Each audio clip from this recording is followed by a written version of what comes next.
Let's go.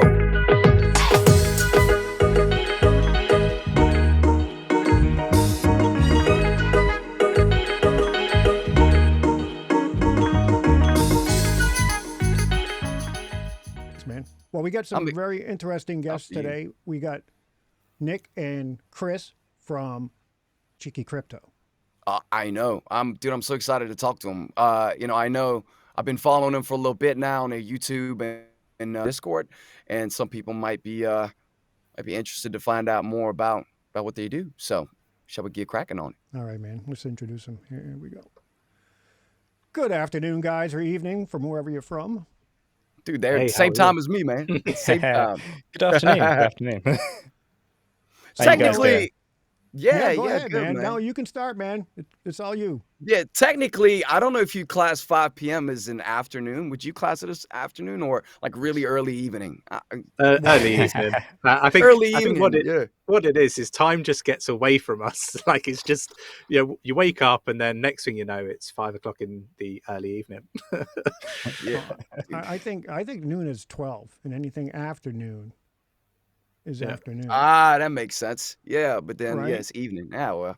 So guys, how are you feeling today? What's been happening with you? Tell us a little bit about yourselves, just in case some of our viewers aren't exactly sure of what you guys do in the space. Just tell us a little bit about yourselves, who you are. I want to know more because whenever I want to know more. Whenever I watch your channels, it's a lot of statistics and like analyzing. Where'd you go? Sure. Okay. And analyzing. Yeah. So I want to get to know the people behind all this. Who does what and where do we go from there? Yeah. Nick, do you want to sort of kick off with what you do then? Sure. Your background? I have a background in analytics, kind of driven from years of doing various different roles in various different businesses, usually around kind of like retail and stock management and space, micro, macro space planning and that kind of stuff, right? And they're trying to transition into understanding or having the background in understanding analytics, going then into kind of charting and that kind of world. It's actually quite easy and quite seamless to kind of move over and go into it. So with the background of analytics and big data sets and diving into it and not being too afraid to get involved in kind of data led us down into the world of kind of cryptocurrency quite nicely. And obviously, being able to kind of dissect large data sets, whether that's on-chain metrics all the way through to chart patterns and things like that. And then being able to kind of understand what that data means and translating that across for the audience. So yeah, it's well, you it's must one of be those things. Educated. You have to be college educated. No, right?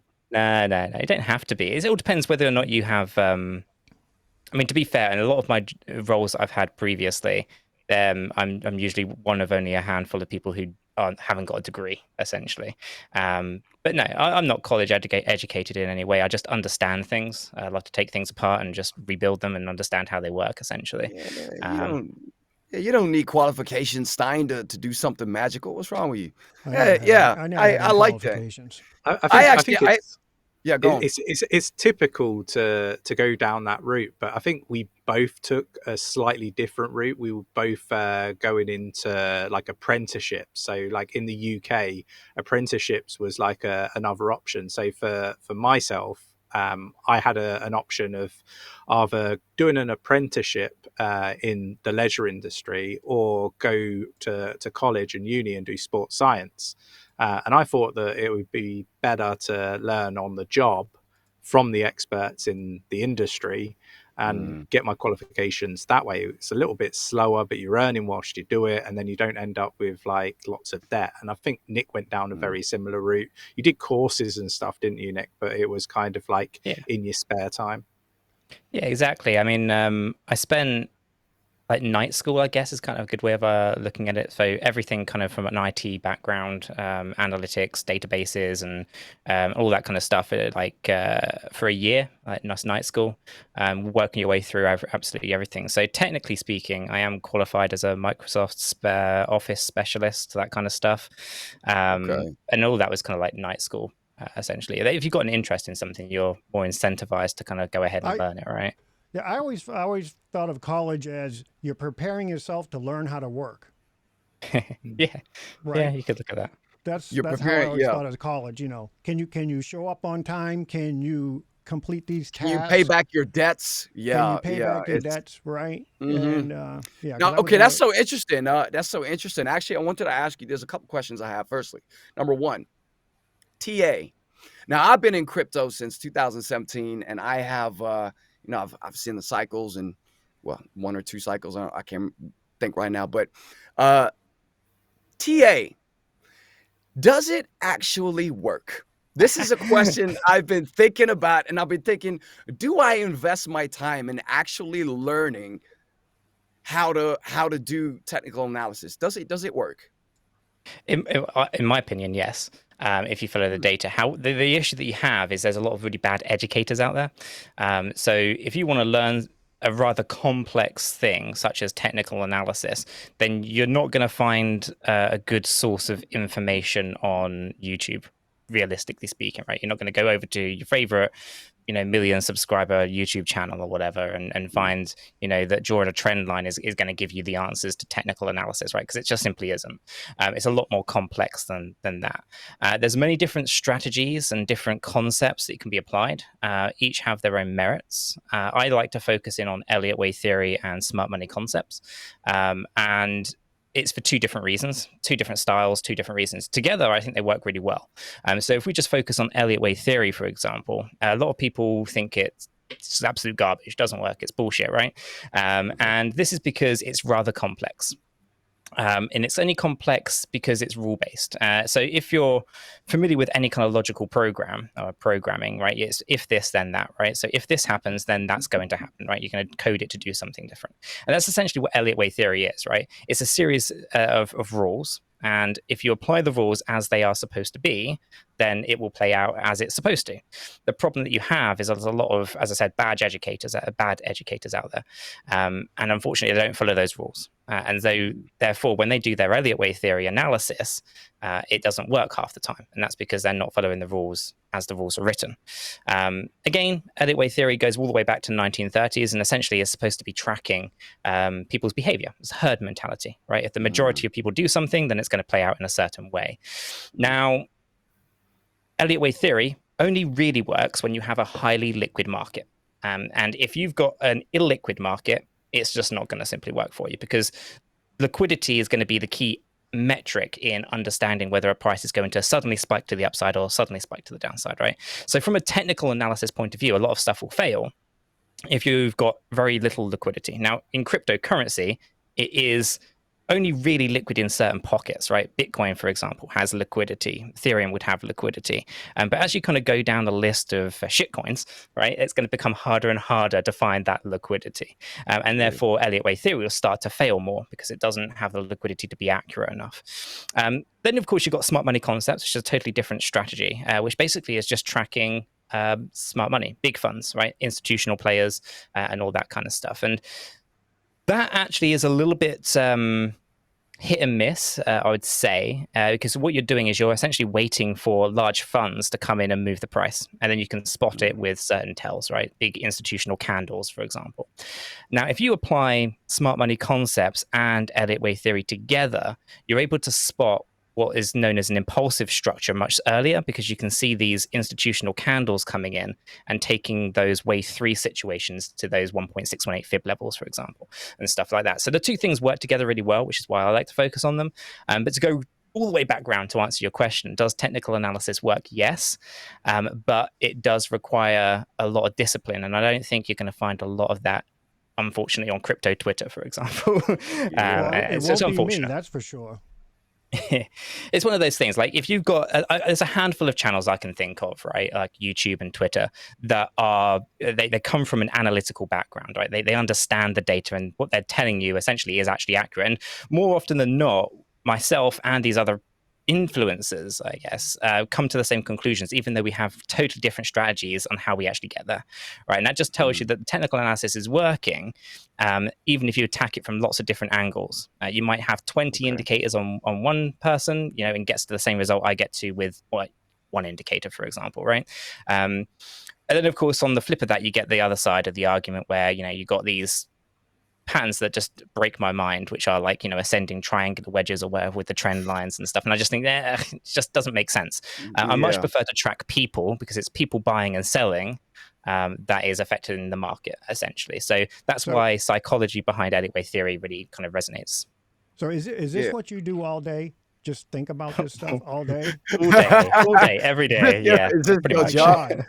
Bro, I tell you, everything you just spoke about sounded like a spell conjured up by, the dude Avocadabra, the what's his name, from Harry Potter. Yeah, I can. It's the only things I've ever seen is I've only ever played around with the indicators, I guess, like the RSI, those kind of things, real basic. But it's mind blowing to me, and I've always looked at it as it's just something people are making up. I've never actually taken it very serious, but listening to you now speak about this, and from someone who's in the know, it's I'm definitely up for changing my opinion on that. But I assume it takes a very long time to learn. And is it something you're always learning? Is this something you're always learning? It's something that you're always like enhancing your skills, right? It's not something you're ever, in my opinion, going to become an expert at, because things will always trip you out. And it's like alleyway theory is so complex. There's a structure for every single scenario, right? And you've got to try to figure out which pattern or which kind of wave structure is currently going on, right? And you're not going to get that right 100% of the time. You're just simply not. So you're always going to try to improve yourself. Do you ever put your own hopium by accident into? I try to avoid it, but I think it probably slips in occasionally. Yeah. It's like, I think I see something in this. If you're really onto some type of crypto that you really positive about, I would always have the feeling that we're just putting in your own 2 cents would. Yeah, I think it does happen from time to time. Like there's lots of different structures, lots of different ways that a particular pattern of candlesticks could go, right? And my job in this is to be as impartial as possible and essentially give you kind of, what I think the rules of alleyway theory are showing us. Sometimes, though, you might be thinking, right, this is a 5-wave impulsive structure to the upside, right? We're going to the moon. And then, the next thing, actually, you completely missed the first part of that, which made it an irregular flat correction, which meant it wasn't going to the moon. It was actually about to reverse and just dump on you hard, right? And it can happen from time to time. If you're not really open to understanding lots of different variables, right? If you could see every possible scenario that could play out, all I'm trying to do is say, okay, this is the most probable based on X, Y, and Z, right? That's essentially what it is. You apply the rules, and then you try to make sure that you have the probability in the direction that you want it to go in, or the probability of what you're trying to depict it going in. Chris, do you understand what he's saying? Yeah, I mean, I understand it, but I don't do technical analysis. Okay, so does he write the script for your show? Do you have a script written for the show, or how do you do this? How do you do the show? So a bit like how you guys are doing it, really unscripted, raw. But we're a bunch of idiots, man. We don't know. You guys are definitely smarter than us. Yeah. We just I don't know. But yeah, we don't tend to really edit too much either. Like, we like it to come across like genuine, like we are just like everybody else. Like we're like the viewers, we're just really interested in cryptocurrency. Nick deals with the technical analysis aspect of things. I deal with more of the fundamentals of projects, and I do a lot of project reviews and give ratings to different projects and stuff like that. So I think in the last 350 days, I've done about 330 project reviews and ratings for our Patreon members and stuff like that. But we look for projects and try to get in early stage before like everybody's really talking about it on YouTube and the various different social media platforms. I think we've had great success with that, particularly in the last bear market. We got into the likes of Polygon Matic at like 1.5 cent and was raving about it at those prices.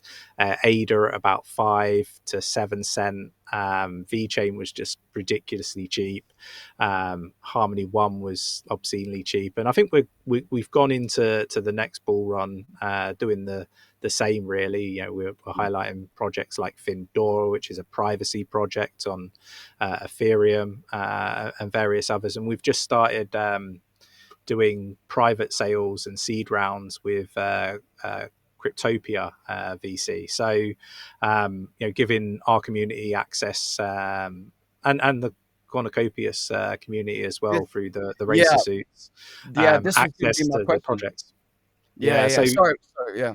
Go on. Sorry, brother. Yeah, I'm an interrupter. That's what I do. no, it's cool. Go on.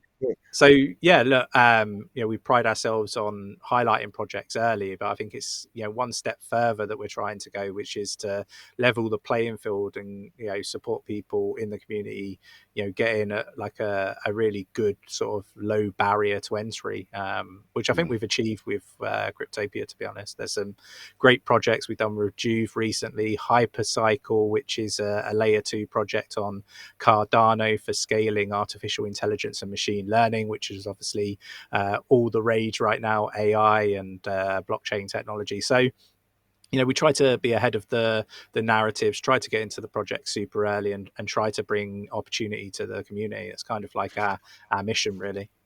So how do you you hush up, man? I'm trying to get a question in here. All I right. need So to answer a question, but I'll wait for you. Go good. ahead. Okay. So I know through cornucopias, I know that you guys forgive me if I got this incorrect, but you have a kind of a private a group where you for example, the people in cornucopia, if you own the racing suit, it gets you in, or like a certain rarity of the racing suit, you can get into a private chat group, right, where you speak about these projects, right? Is that correct? That is, you Yeah, guys do so have that. Yes? regardless of the rarity of the race suit, You can get you in can there. jump into the Cheeky Crypto Discord, register Yeah, it in the Discord in the same way that you would in the Cornucopias yeah. Discord. We're using the same system in the back end. That will open up a load of chat rooms for private sales and just an area where you can chat with other investors. So I'm still hold Listen, up. man. I One wasn't finished. Hold question. up. One I question. know. Hold up. But this I've been wanting to know this because a lot some influencers do this. They have a private group where they share kind of insider information. How Insider how do you information. how do you determine what to share publicly on your YouTube, which projects to boost on your YouTube, and which ones to keep within the private group? How do you determine which to do with what? So, like the group is really around the actual private sales that we're going to be launching. I say we through Cryptopia. So Cryptopia will put out a project, and we might do an interview with the team and stuff like that, and that is kind of in that private chat area. But you've also got the opportunity to talk with like-minded investors that are wanting to get into early opportunities with different projects. Sometimes some of that will leak, obviously, and become public, and that's cool. When it comes to information from like the actual projects themselves, we've built up a really good, solid network of relationships with various different projects. Some in the top sort of 50 within obviously the blockchain world, but we don't really tend to share too much. We normally wait for dates that they let us sort of talk about certain things, particularly with likes of Singularity, like as the group of projects. We've got a fantastic relationship with the teams there. Cardano, we managed to break the news for midnight, the side chain for Cardano around privacy. We managed to get an interview with Charles Hoskinson up in Edinburgh, and sort of get the lowdown on that. And obviously, as soon as he come off the stage announcing it, we were doing an interview on midnight with Charles Hoskinson, which is pretty cool. So Well, if you yeah, have, look, if you have Yeah, any information absolutely. on how to get in touch with him, go ahead and just send that to me. Would you? Yeah, good lord. That's cool, man. That's cool. Hey, actually, I'm going to butt in here. One more question. I want to go back to what you said, Chris, about you were looking at going to university to do sports science? Yeah, Was that? yeah. I actually did. It's so funny you said that because I'm a personal trainer in IRL, Oh, nice. and I went to university as well to do sports science and personal training, and then Yeah, I was in there a year, and after that I decided I don't want these debts anymore, and I just went and did the course externally. My question yeah. is, what made you? What was the catalyst for you to go? Screw fitness. I want to go into crypto. What was that? When did that So, change happen? Money. so I used to Yeah. I used to live down south, and it's a funny story actually how I got into the world of fitness. I was heavily into sport, and particularly football or soccer for anybody in America, Mhm.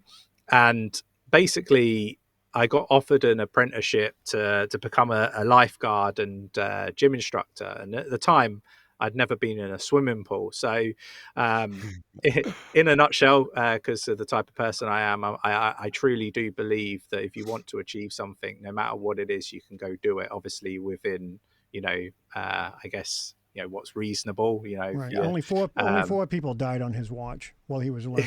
Only That's four. okay. It's just it's a learning. really it's You a know. really funny story because basically I had to cycle 5 miles each way to this leisure centre to do the course. So it was a week intense course to be a lifeguard, and obviously the day one I got in and I jumped in and I never came back up, so they had to come pull me out. True story. So did you So had you You swam had to, before? Were you you had no, to I get you? never. rescued at a Oh lifeguard my course. That's God. Yeah, great. I love that. yeah. So I had a week to learn whilst doing the course, and Yeah. it got to the end of the week, and they were like, "Chris, unfortunately, you're not going to be able to do the exam because obviously the instructor has like a pass fail rate, and if they're below a certain bar, then they have to redo their course." So I was like, no worries. Like, do you mind if I come and just, I've built up like a pretty good relationship, over the week with everybody else. I'd like to come and just, cheer them on. And they're like, sure, yeah, no worries. Anyway, I woke up late that day for for the day of the exam, and I cycled down there. And this was before mobile phones, by the way. I'm a little bit on the older side. So they've been phoning my house at home. One of the guys that was participating in the exam actually broke his arm the night before, so he couldn't do it. So I get there and they're like, "Oh, Chris, thank God you're here. Like, get your swim gear on." I'm like, "I haven't got any." So they had to go in like the lost property and dig me out some trunks and stuff. Anyway, I I got figured he to probably would have jumped in naked. probably I'm the wouldn't have been naked a guy sight anybody that wanted to can't see. swim. Um, but anyway, cut a long story short, somehow surprised everybody, I passed. I managed to do it all within the times, everything. Obviously I didn't lifeguard for a few weeks after that, as they were a little bit nervous, just sticking me on the side. But look, I went into to do the lifeguarding for a few years. I then become a gym instructor, did all the qualifications and stuff like that. I went on to work on reaction time training, and I worked with people that went on to become world champion in their chosen sport. I worked with well known cricket players, UFC fighters, boxers, Wow. and all sorts of stuff. And then I moved up to Nottingham, and it was very much from sport specific training to I just want to lose weight, and that really wasn't for me after living and having the experience that I had before.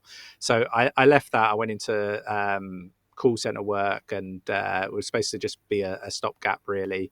And I went on to do project management and that side of things.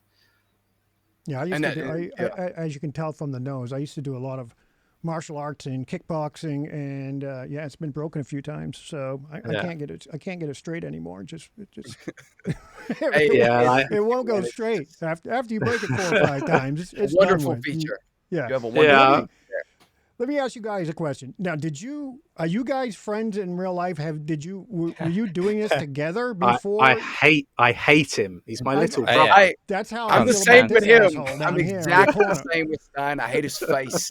But I'm have you telling you. have you ever met I- in real life? Besides, did you know each other in real life? I mean, before I you think started this Chris, channel? we met 35 years ago. Yeah, we're brothers, Wow. so yeah, like Oh, you are. we grew up together, Yeah. I did Oh, and not. oh. he's one of the luckiest people alive. You know, you could say he's He my really brother. is. What can I say? He's the luckiest there. Jesus. Yeah. Oh, Well, wow, I see, didn't know look, I that. learned something new today.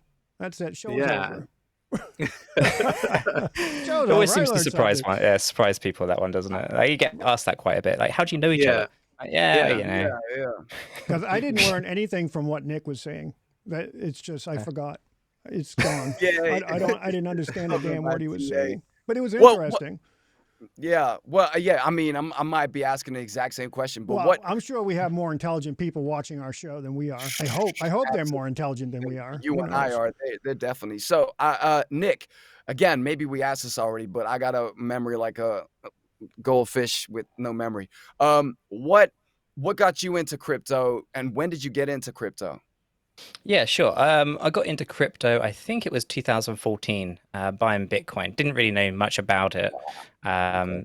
Didn't really think too much about it. Didn't really monitor the financial markets or anything like that. So, Bitcoin, that's cool. That seems So did interesting. you I'll buy grab some of like that. 40 or 50,000 Bitcoin Oh, at that time?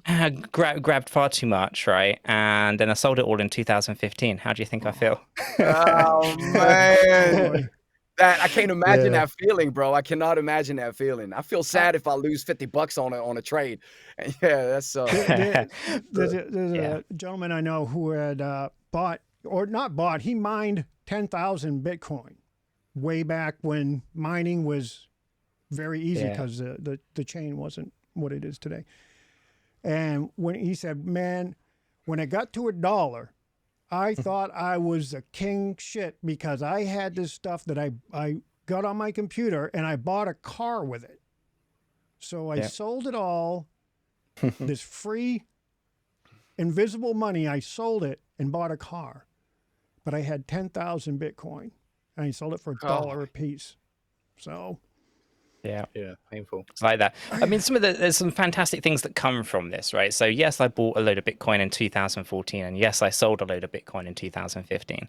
But then 2017 rocks around, right? And it teaches me. It says you should pay attention next time, and Right. attention to detail, right?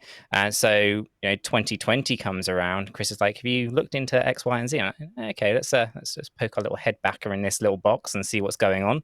And the next thing you know, we're we're balls deep in crypto in March 2020, and yeah, the rest is history from there. Well, they say like the guy that bought the first pizza in Florida with Bitcoin, if it wasn't for him, they say Bitcoin wouldn't be where it is now because he was the first one to use it for a financial transaction.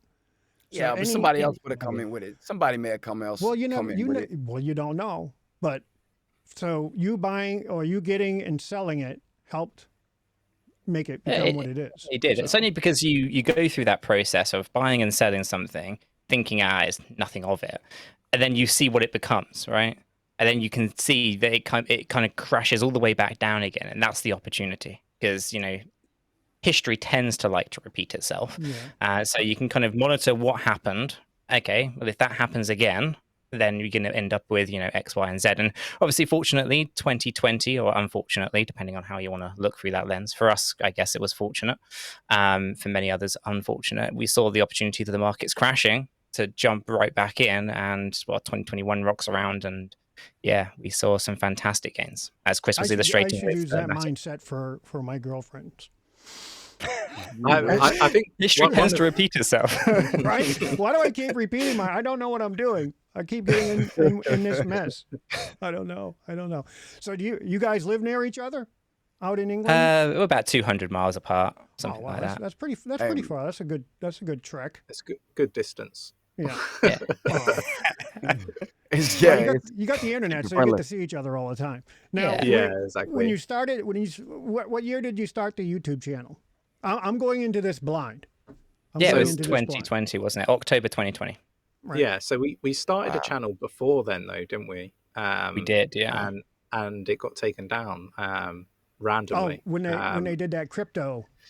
Yeah, Right. so Yeah. yeah, we lost an awful lot of content, but yeah, we started again in October 2020, and I I think in the bear market, bull market, I think we highlighted about 46 different altcoins. I did a bit of an audit on the channel, and it was, I kind of thought the best way to articulate it to people was, if you invested like $1,000 in each and every project that we highlighted, when we highlighted it, and you sold somewhere near the top, you would have had X amount of money. And it worked out, $46,000 investment on that basis.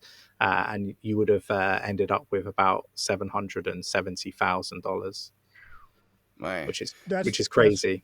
Yeah. I like to, I think I did it wrong. I started with 40,000 and I tried to get it to 1.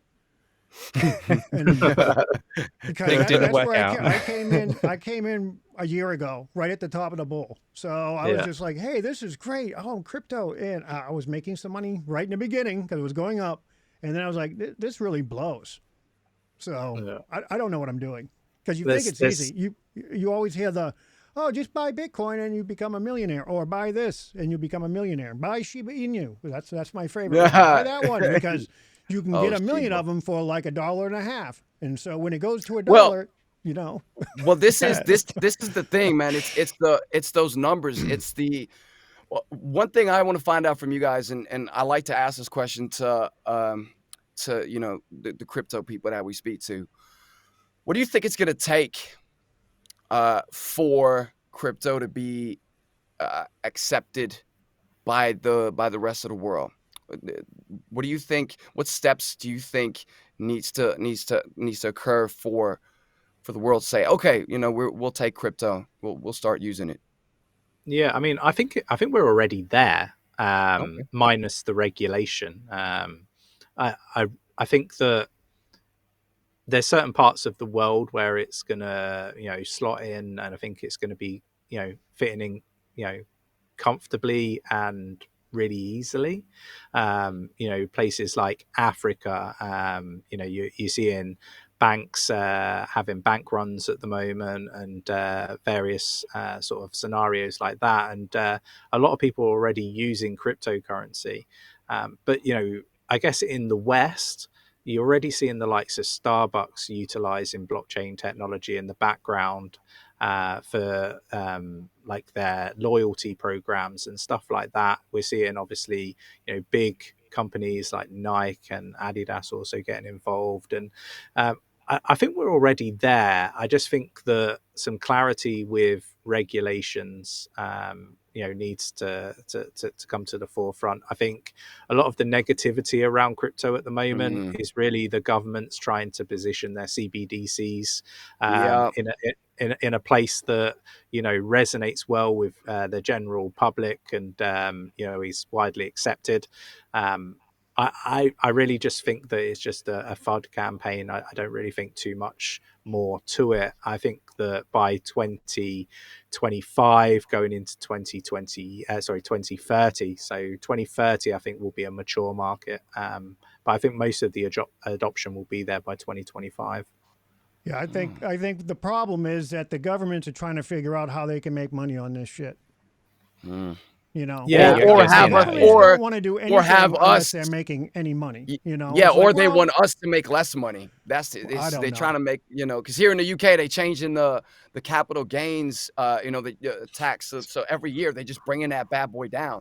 And it's what's frustrating is, again, I would love to get both of your thoughts on these CBDCs, because it's coming out. I think am I correct in thinking it's Britcoin? That's what Rishi's trying to bring in.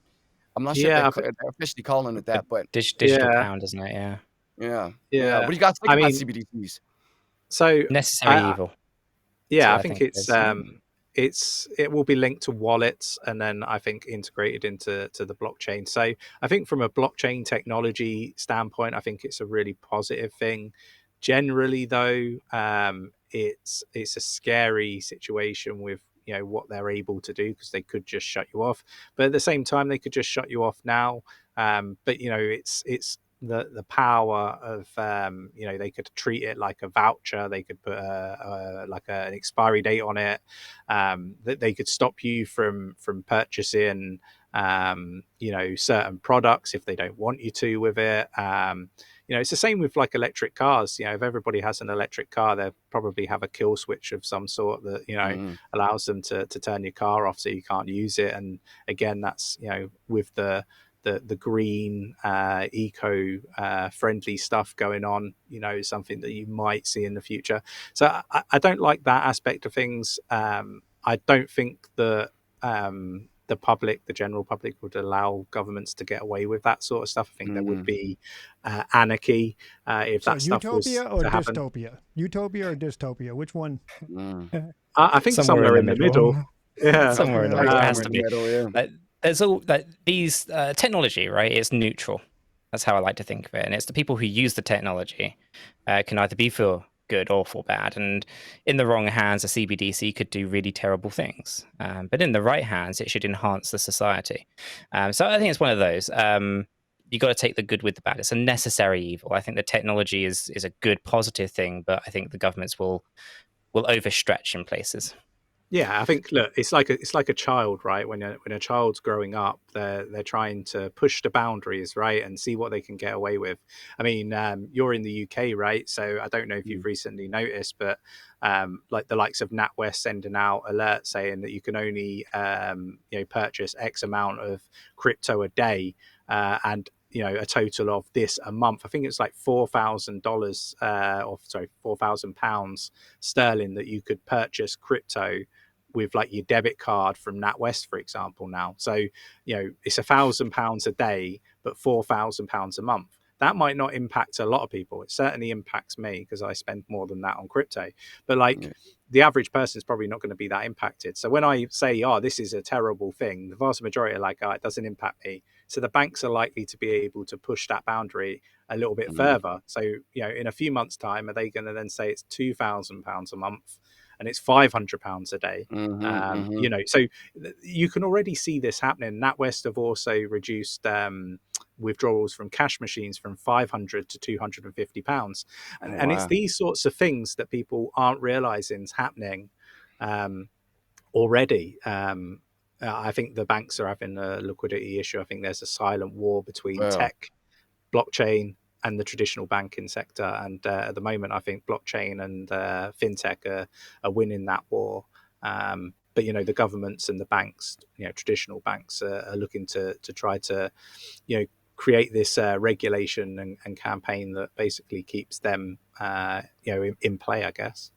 Well, I'm hoping it goes smoothly. Do you think it'll be a smooth transition, or do you think it'll have to come to some kind of crashing explosion of problems? Yeah, I think the landscape at the moment with everything going on, particularly in the US, with a few banks collapsing, the fact that the government I had nothing to do with that. They bailing out the big banks, but small banks, they're not going to bail the small banks out. Matter of fact, there isn't enough money to bail out all of the banks. If you actually go do the research and look at the amount of money that the government has, the insurance fund has, and so forth, there isn't enough money there to cover it all. So they can't possibly do that. We're America, man. We can just print it. You just print That's it. what we do. But, We need more money. and that would be fantastic for cryptocurrency assets, gold, silver, and so forth. But then you're going to be paying more for food, more for fuel. Well, the government don't work for they don't worry about that, man. Well, I mean, don't worry about that. I don't think they just print out the money, charge you more. I think you would end up with a lot of people in poverty, if they do that. But what it does give us is it gives us a perfect recipe for a reset, and that transition from the current monetary system to a blockchain CBD world could be something that is a really good transition, and the narrative could be spun very positively. Whether that happens, I don't know. But at the moment, the Fed are really struggling to get across, the fighting of inflation without actually crashing the economy and destroying everything that they've got over there. It's tricky. In the I mean, US. if you're talking about a reset, that could be a severe recession or even a depression for something like that to reset. Wouldn't you think? I think that's where we're heading, to be honest. Mm, You know, mm. I think the last Fed meeting, not the last one, the one before, they should have done a 0.5. I think they should have done a 0.5 this time. You know, to be honest, the 0.25s is just slowing everything down, dragging it out longer. You kind of just dragging out the inevitable, really. You know, in my opinion. Hmm. Yeah, That's a scary thought. Go ahead, It's Sam. it's going to be worse than 2008 for sure. yeah. I think that's what's gonna make people accept the new system. Yeah, Because when there's nothing else, when everything is gone down, and there's a lack, they'll introduce a new system and say, hey, we could fix everything with this shiny CBDC. And for me, I'm not a big fan of government or anything kind of authority. I got issues with it, so I just have a feeling that I don't want them to have that kind of power, that kind of control, that kind of ability to see into what I am buying, and what, because like you were saying, Chris, they could very easily say, oh, you've flown too many times this year. yeah. Your emissions are too high. Hmm. Stay your ass at home. And Yeah. I Well, they can get the already whole. see that, can't they? I Yeah, but mean, they if can't they stop really my wanted account to, from it. if they really wanted to, they can. They know everything you've done. You got credit cards, bank statements, everything. You know, they can. I think they can see a lot of it, but I think that would be really hard work to be able to break it down. I mean, what happens if you book stuff and paid with cash? Mm, That's not mm. really going to be Do Well, traceable. you do So you do you think what they do you think? will do away with Eliminate cash? cash? Yeah, yeah, yeah. Do you think they're gonna eliminate cash? yeah, I think it'll be gone. I Yeah, think yeah. That's 2020 scary. was a sampling of that, wasn't it? We Yeah, I saw a lot of mean, that, specifically in London, like cashless there's stuff going on. there's been talk about this, all around Europe as well, particularly Greece.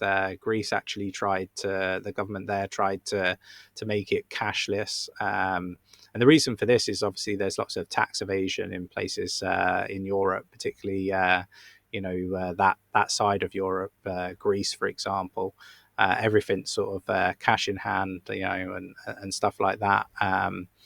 But I don't think that you'll ever sort of come away from that, as much as the government will try to move people away from being able to do like cash in hand work and avoid paying tax and stuff like that. I think people will just trade items, whether it be gold, Mm, for example, or silver, or some other commodity. my sheep for your mattress. Yeah, Yeah. people will just come up with a new way and new solution to the problem. Let's be honest, there's some very clever people out there, right?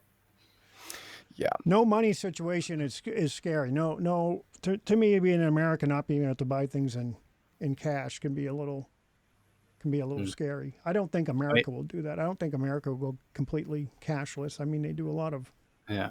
I you mean, I know. don't know what it's like in the US, but if you try to take £5,000 plus out of your bank account in the UK, the first thing that they say is, "What's it for?" And it's Poker. like, if I say I don't Mm. want to tell you what it's for, they say, "Well, you can't have it." Oh Wow. wow. Wow. Seriously, Really? Really? yeah, I didn't even know that. Wow. yeah. Try it, Well, you need like five Well, I grand mean, in the I don't bank have I don't first. have You 5 grand you in the need bank, five but grand yeah, in I the need the bank. You money can't. first. but Yeah, yeah. I've gone into a bank and I've said, well, I want like 7 grand, and they're like, well, Mm, what's it for? I'm just like, well, it's really none of your business. Whether if you don't tell me, we're not going to let you have it. that's It's insane. crazy. I just said it was for a car, and then it's like, But well, we need your ID, and like it's just silliness. it's none of their But you're damn seeing this more and more. business. Well, Yeah, Yeah. I haven't had that problem here in the U.S. I mean, when I used yeah. to play cards, or I wanted to go out to Vegas or something, I'm just like, let me get 5 or 10,000. You know. Hey, dude, your dealers out there, they take cash anyway, so you're okay. Well, but you want to take cash when you go to Vegas, because the using your debit card and things, or to get Cocaine. Yep. uh, Hmm. yeah, unless you want to Yeah, get some yeah. Yeah, I cocaine. Usually, mean, they don't take yeah, credit card, I don't think. no, Yeah. you can't buy that on credit card. But yeah, because you want to bring cash when you play places like that. We don't. I don't know if we had that problem, but I'm sure if you wanted to take out more than that, they would probably ask for you to at least give them a day to, get the Yeah. get the Vegas, cash. Gather it Vegas all up, coin. yeah. Gather it, yeah. Got Vegas coins. So boys, I want to change the direction a little bit. I'm guessing you guys support you enjoy the sport of football, I can't soccer. stand it. Oh, really? Okay, but Chris loves I'm it. guessing Chris you loves do. it. Yep. Yeah. So Yeah, so yeah. who do you support? Man United. Okay. Okay. Yeah. Right on. Is that from young, from kid? Yeah, right from like being very young, maybe like 5, 6 years old. Basically, at the time, Arsenal were winning the league. I think they had like Henry and Patrick Thierry Henry. Vieira, Yeah. and some really good players. And Arsene Wenger, I think, was the manager. And one of my friends was a big Arsenal supporter, and I think United were second, like in the league at the time. And I was just like, just to spite him, I was like, "Oh, I'll support them." And once you made that decision, you've made that decision. Then, and then United So went on to. so you joined United. You started supporting United out of spite, just to kind of. Yeah, pretty much. That's pretty much it. Like where we were from, there wasn't a football team. Like normally you would support like your local team, but we Your didn't local, have yeah. one. We only had a hockey team, and hockey really wasn't my thing. Yeah. And so what's your Ted thing, Lasso Nick? fan? Ted Lasso. Sorry? What? Ted Lasso fan? Anybody watch Ted Lasso? Come on, it's a great show. No, I'm afraid Yeah. not. You're on there. Go Are back. you Go back to serious bed. about it's about English football team? Come on, it's filmed Go over there back in to bed, London, man. somewhere off, not in London, somewhere outside London. Great show. The problem is English people show. who ain't been to the UK, they say I'm up in Cambridge, as you know. I say to them, they go, "Oh, I'm coming to London next week or at the end of the month. Do you mind let's just hang out?" I'm like, "Bro, it's like a 2-3 hour journey. I can't just pop down to London." Everybody thinks it's so close in it, but it's it's Yeah, it's it's most certainly not. compared to other countries, it is. I mean, Yeah, I guess, but you can't just pop down 2-3 hours just for a drink and then go back home the same night. It's quite expensive, man. It's a journey. Well, But so what kind of sports are you? Do you like sports at all, Nick? You into anything? Not really into sport, No. I have to say. I guess the cool, man. closest thing would be cycling. Used to do a bit of cycling back in the day, but yeah, not into sport. Not like Exercising. Chris. You're exercising the mind, man, you're with into the analytics and all that TA. stuff. Have you tried sports betting? Sports betting? No, not really into the whole gambling. I mean, don't get me wrong, I'm shorting the market right now. But other than that, not really into it. I guess my main thing is just tech. Like I like tech, right? Hence the Alienware and all this kind of gear around me. A little bit of gaming and stuff like that. But that's more me. I don't follow sport. I find it just I can play it, but I just don't understand the concept of why people would go ahead and watch it. It just I don't either. Baffling to me. I'm right there with you. Everybody's like, you don't watch, you don't watch football or baseball. I'm like, no, I don't have time for it. Well, what are you doing? Watching tech talk on YouTube. TED Talk. Oh, I thought you was gonna say something else. Watching. No, I love titties. watching. I love watching technology on YouTube. That's what I do. It's what cameras are coming out, what computers, Linus Tech Tips. Linus Tech Tips. Yep. I like it all, man. Marcus, right? Marcus, whatever. Marcus, what is it? Marcus Brown? Marcus? Not sure. Not familiar with that. Well, we'll put him down in the links, anyways. No. Yeah. So how did you guys? Because you just recently did a partnership with, or actually rather a sale.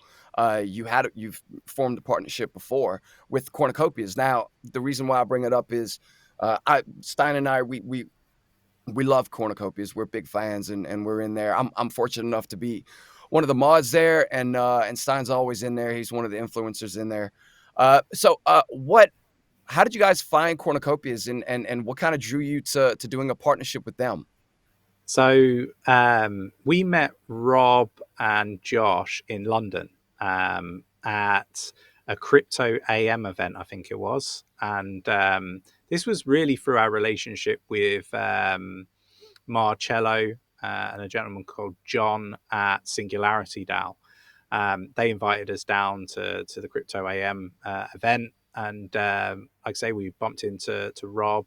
Marcello introduced us, Rob and Josh, and this was way before like anybody had heard about Cornucopias. And we got chatting, and I said to Nick on the way home, like, I really like what the guys were talking about and what they're aiming to do. We definitely need to stay in contact with Rob and Josh, and I think maybe there's something collaborative that we could do there. And we persisted quite a lot, and the guys are just great to work with, right? They've got a really great team, and it was a pleasure. It was a long drawn out process to try to get to the Cornucopias standard. We spent an awful lot of money going through developers that perhaps weren't at the standard that they needed to be. But we got there in the end, and I think the end result was fantastic. Oh yeah. I definitely own a few cheeky crypto racing suits. Can't wait to be driving down the street in cornucopias with them. One of the things I've been waiting to find out is if we could just wear it, to bed in the metaverse. Do we? Does it have to be? Do you guys know the information on that, or is that kind of a hush hush? I really don't know. I don't know the answer to it. But it is just like, I guess, a skin to the character, isn't it? So I don't know what the parameters of the game are going to be, but I would have thought that if people wanted it and Cornucopias were okay with it, that it could be done. So it could, I guess. Yeah. Okay. But yeah, we're super I made excited. myself a legendary one. This man's nice. he's got all the luck. This guy. But I haven't been into Discord. I'm so busy. I got these things, and everybody's like going so busy. So busy watching Linus Tech Tips and missing reviews. I got to get off the computer sometime. I got to go from one computer to a big screen. So exactly. So missing so many opportunities. Yeah. We got since the racer suit has been out, we've done a private sale on Hypercycle, which is that Cardano layer 2 for scaling artificial intelligence and machine learning. We've had Rejuve. Rejuve did a 15x out of the gate from the private sale. And then we're doing Cogito at the moment, which is an AI tracer coin project. So definitely worth getting into the Discord if you have a racer suit. And, some of these projects are just next level. Wow. Okay. Are these projects? I'm guessing they're all kind of different, but the launch pads of 2021, late 21, I guess, the launch pads. Is it that kind of setup where you have to have certain amounts staked and then is it nothing like that? These projects. Do you own the NFT? You have access. Yeah. Oh, wow. Okay. Is there? Okay. Oh, wow. I don't think, and maybe I'm wrong, and maybe the community can let us know. I don't think the holders of the Cornucopias race suits understand the value that they've got in their hands owning one of those, because you get up to $400 investment in these private sales and seed rounds. I mean, Rejuve is about longevity. It's all supported through AI, so artificial intelligence and machine learning. You've got the likes of Dr. Ben Goertzel involved in it from the Singularity Net, and a fantastic team behind it as well. Scientists and stuff like that. So, these are top tier, future projects, and you basically, I think if you look at the prices of the race suits on JPEG Store on the secondary market, I think you can pick them up for about $15. I mean, where can you get value? $15 that can get you into private sales and seed rounds anywhere else. That Rejuve example, right, is if you had invested $400 into Rejuve, it would have been worth $6,000 straight out the gate. Okay. All right. I'm done. One of you guys. I'm done. Hey, you know what? I'll see. I want one of you to hold my hand and walk me into this. I'll see you later. I'm in there. Right? Okay. Yeah. But that's the level It's that incredible. you can get from some of these projects, and they're not all going to be successful projects. Mm. You're going to get the odd one that doesn't go the way that perhaps the team expect it to go. It's risky to invest in startup projects. It's more risky than investing in, say, Bitcoin or Ethereum, for example, that Mm. are established. So never invest more than you're willing to lose. But we are really focused on trying to reduce the barrier to entry, and help people get into some of these projects super early. And the only way that we've managed to do it is through building great networking with some of the leading projects in the space. Wow. Excellent, That's excellent. incredible value, brother. I didn't even know all that. Like, I I knew didn't either. I had access to the group, but I didn't know it was all that. So I'm gonna be shouting that from the rooftops, especially in the corn Discord. I'll be screaming to them, "Hey, get in there! What are you doing?" Yeah, I you didn't know. can't I didn't you know it can't either.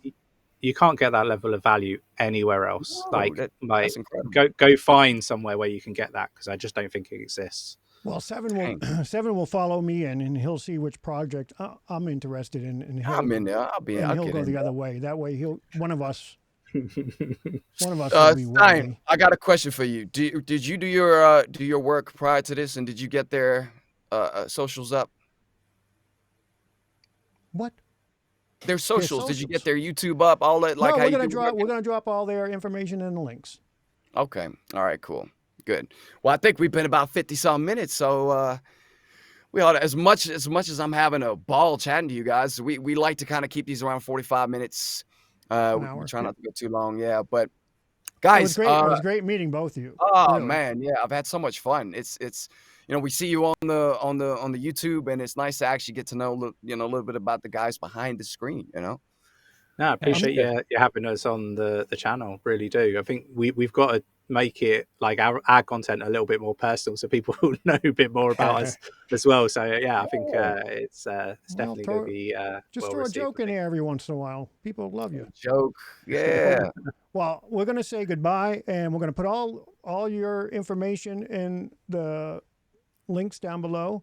And I want everybody to check out Cheeky Crypto if you really want to learn how to buy and sell. TA. I'm this stuff. fixing to This is fixing to not go financial TA. advice, but they give non-financial advice over there. This is real advice. Go into the Cheeky Crypto Discord and if you got the racing suit, even if you don't have the racing suit, go check them out, guys, because it is fun in there. They got a great community. Guys, thank you so much. It's been a pleasure, Nick, Chris. Thank you for joining us. And hang around in a green room. Yeah. Don't you interrupt me again, man. I'm busy with something. I say, hopefully we'll get you on the show again in the future some point. Thanks so much, guys. All right, sounds guys. good. We're Thanks. going to play our outro, and we'll talk to you a little bit after the show. Thank you. All right.